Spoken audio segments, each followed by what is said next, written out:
ಹೂವಿನ ಬಾಣದಂತೆ ಹಾಡಿನಿಂದ ವೈರಲ್ ಆದ ಮೈಸೂರಿನ ನಿತ್ಯಶ್ರೀ ಇದೀಗ ಬಿಗ್ ಬಾಸ್ 13ಕ್ಕೆ ಪ್ರವೇಶಿಸಲು ಸಿದ್ಧರಾಗಿದ್ದಾರೆ. ತಮಗೆ ಗೊತ್ತಿಲ್ಲದೆ ವೈರಲ್ ಆದ ಹಾಡಿನಿಂದ ಎದುರಾದ ಟ್ರೋಲ್ಗಳಿಗೆ ಬೇಸತ್ತು ತಾನು ಯಾರೆಂದು ಸಾಬೀತುಪಡಿಸಲು ಈ ವೇದಿಕೆಯನ್ನು ಬಳಸಿಕೊಳ್ಳಲು ಬಯಸಿದ್ದಾರೆ. ಗಾಯಕಿ ಶ್ರೇಯಾ ಘೋಷಾಲ್ ಅವರ ಹೂವಿನ ಬಾಣದಂತೆ ಹಾಡನ್ನು ಫ್ರೆಂಡ್ಸ್ಗಾಗಿ ಅಪಶ್ರುತಿಯಲ್ಲಿ ಹಾಡಿ ರಾತ್ರೋರಾತ್ರಿ ಫೇಮಸ್ ಆದವರು ಮೈಸೂರಿನ ಹುಡುಗಿ ನಿತ್ಯಶ್ರೀ. ಅವರೇನು ವೈರಲ್ ಆಗಿರಲಿ ಎಂದು ಹಾಡಿದವರಲ್ಲ, ಸುಖ ಸುಮ್ಮನೆ ಅವರ ಪಾಡಿಗೆ ಇದ್ದರು ಅಷ್ಟೇ. ಆದರೆ ಕೆಲವೊಮ್ಮೆ ಅದೃಷ್ಟ ಯಾರಾದರೇನು ಲಾಟ್ರಿ ಹೊಡೆಯುತ್ತೆ ಎನ್ನುವಂತೆ ನಿತ್ಯಶ್ರೀ ಅವರು ಸೋಷಿಯಲ್ ಮೀಡಿಯಾದಲ್ಲಿ ಸೆನ್ಸೇಷನ್ ಆದರು.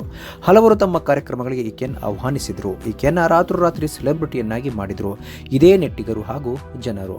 ಇದೀಗ ನಿತ್ಯಶ್ರೀ ಬಿಗ್ ಬಾಸ್ 13ಕ್ಕೆ ಎಂಟ್ರಿ ಕೊಡಲು ರೆಡಿಯಾಗಿದ್ದಾರೆ. ಈ ಬಾರಿ ಬಿಗ್ ಬಾಸ್ ಜನಸಾಮಾನ್ಯರಿಗೂ ಅವಕಾಶ ಕಲ್ಪಿಸಿದೆ. ನೀವ್ಯಾಕೆ ಬಿಗ್ ಬಾಸ್ನಲ್ಲಿ ಇರಬೇಕು ಎನ್ನುವ ಬಗ್ಗೆ ವಿಡಿಯೋ ಮಾಡಿ ಕಳಿಸಿ ಎಂದು ಆಫರ್ ಕೊಟ್ಟಿದೆ. ಅದರಂತೆ ವಿಡಿಯೋ ಮಾಡಿರುವ ನಿತ್ಯಶ್ರೀ ತಮ್ಮ ಪರಿಚಯವನ್ನ ಮಾಡಿಕೊಂಡು ನಾನ್ಯಾಕೆ ಬಿಗ್ ಬಾಸ್ಗೆ ಹೋಗಬೇಕು ಎಂದು ಹೇಳಿದ್ದಾರೆ. ನಾನು ಹಾಡಿರುವ ಹಾಡೊಂದು ನನಗೆ ಗೊತ್ತಿಲ್ಲದೆ ವೈರಲ್ ಆಯಿತು. ಕೆಲವೊಬ್ಬರು ತುಂಬಾ ಕೆಟ್ಟದಾಗಿ ಹಾಡಿರುವ ಬಗ್ಗೆ ಕೆಟ್ಟದಾಗಿ ಕಮೆಂಟ್ಸ್ ಮಾಡಿದರು. ನನಗೆ ಅದರಿಂದ ತುಂಬಾ ನೋವಾಯಿತು. ನಾನೇನು ವೈರಲ್ ಆಗಲಿ ಎಂದು ಅದನ್ನು ಹಾಡಿದ್ದಲ್ಲ ಎಂದು ನಿತ್ಯಶ್ರೀ ಹೇಳಿದ್ದಾರೆ.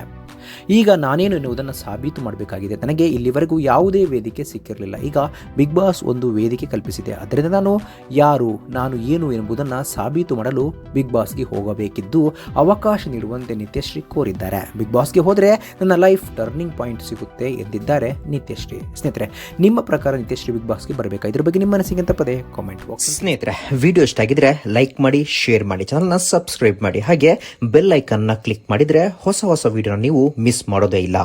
ಮುಂದಿನ ವಿಡಿಯೋದಲ್ಲಿ ಭೇಟಿಯಾಗೋಣ. ಧನ್ಯವಾದಗಳು.